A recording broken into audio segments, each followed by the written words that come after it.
Vítajte.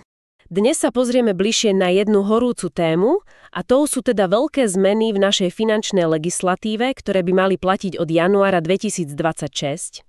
Presne tak. Prešli sme si tie najnovšie návrhy zákonov priamo od Ministerstva financií, tie júlové z 2025 a zamerali sme sa hlavne na systém e-kasa a takisto na súvislosti s DPH. Áno. Takže poďme si to rozobrať, čo je tam to najdôležitejšie. No, v podstate, ako aj píšu v tej dôvodovej správe, ide o dve veci. Modernizovať systém e-kasa, však to prepojenie pokladní s finančnou správou. A potom, to je asi ten hlavný dôvod, ako efektívnejšie bojovať proti daňovým únikom. Preto aj teda navrhujú zrušiť ten starý zákon o registračných pokladniciach. Ten z roku 2008. Rozumiem, ten už asi nestačil. Zrejme, mal svoje medzery. Dobre, a keď sa teda pozrieme na tie praktické dopady, čo je tam také najvýraznejšie pre podnikateľov? Mne sa zdá, že tá povinnosť príjmať aj iné platby ako hotovosť. Presne tak. To je jedna z kľúčových vecí. Pozor, až od marca 2026 by mali všetci predajcovia s e-kasou povinne umožniť zákazníkom zaplatiť aj bezhotovostne. Čiže kartou, mobilom. Napríklad. Alebo cez nejaký QR kód v aplikácii banky, alebo proste iným spôsobom. Ten konkrétny spôsob si už vybere sám ten predávajúci. Jasné. Cieľom je asi zjednodušenie však a viac transparentnosti. Presne. Zjednodušenie a transparentnosť platieb. Fajn. A teraz k tej ďalšej veci, ktorá ma dosť zaujala. Rúši sa tá príloha číslo 1 k starému zákonu. Tam bol ten zoznam služieb, ktoré museli mať e-kasu. Áno. Áno. Toto mi príde ako naozaj veľké rozšírenie. Znamená to teda, že po novom už budú musieť mať e-kasu vlastne všetci, čo poskytujú nejaké služby? Áno, čítaš to správne. Tým, že tá príloha vypadáva, tak sa vlastne ako keby zrovnoprávňujú všetci podnikatelia v službách, čo sa týka povinnosti evidovať tržby. Takže okruh sa výrazne rozširuje. Jednoznačne.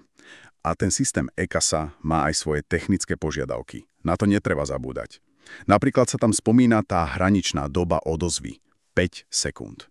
5 sekúnd na čo presne? Na pridolenie toho unikátneho identifikátora dokladu zo strany finančnej správy. A ešte jedna vec. Na dokladoch musí byť QR kód s textom "Overte doklad pomocou QR kódu".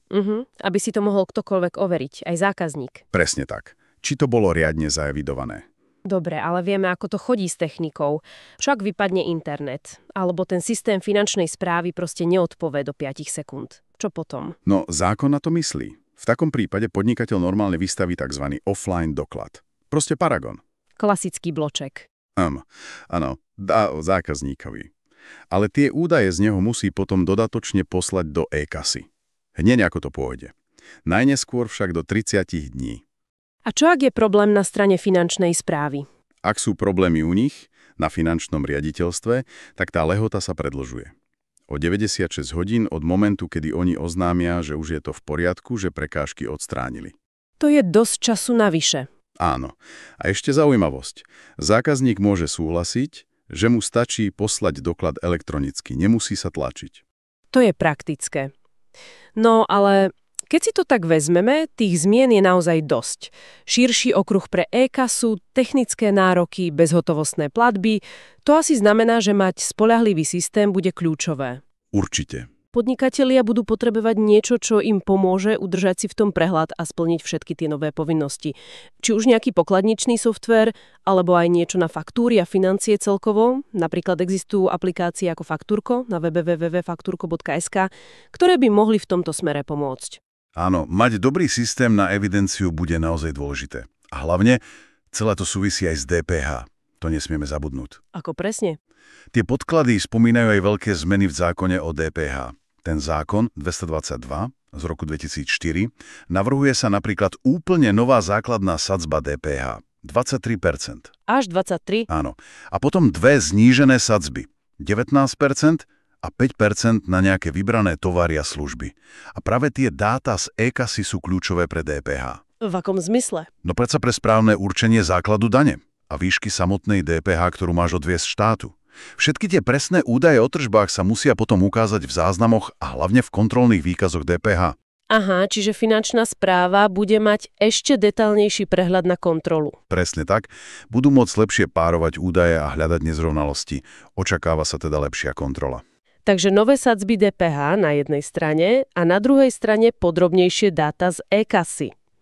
A čo ak niekto tie pravidlá, ktoré budú zjavne prísnejšie, poruší? Aké budú postihy? Samozrejme, zákon myslí aj na sankcie. Daňový úrad alebo aj colný úrad bude môcť dávať pokuty za rôzne porušenia. A pri vážnejších prípadoch? Pri závažných porušeniach, napríklad keby niekto opakovane nedával ľuďom doklady, tak tam môže prísť aj tvrdší trest. Dočasný zákaz predaja alebo poskytovania služby. Naozaj? Áno, na tom konkrétnom predajnom mieste.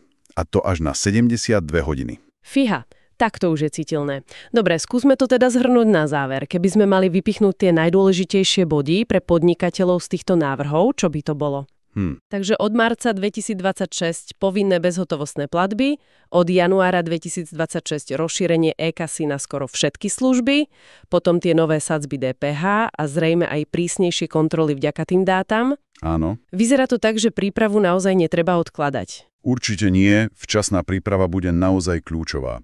A možno ešte taká myšlienka na záver. Sem s ňou. Hoci ten cieľ, teda vyšší výber daní a transparentnosť, je určite legitímny, bude zaujímavé sledovať, aký to bude mať reálny dopad. Myslím tú administratívnu záťaž. Najmä pre tých menších, ček, živnostníci, malé firmy. Presne. Či tie prínosy pre štátnu kasu nakoniec prevýšia tie náklady a komplikácie, ktoré s tým budú mať samotní podnikatelia pri zavádzaní a potom pri bežnej prevádzke. To asi ukáže až čas a prax. To je dobrá otázka na záver. Uvidíme, ako sa to celé vyvinie. Ďakujeme za tento prehľad. A ja ďakujem.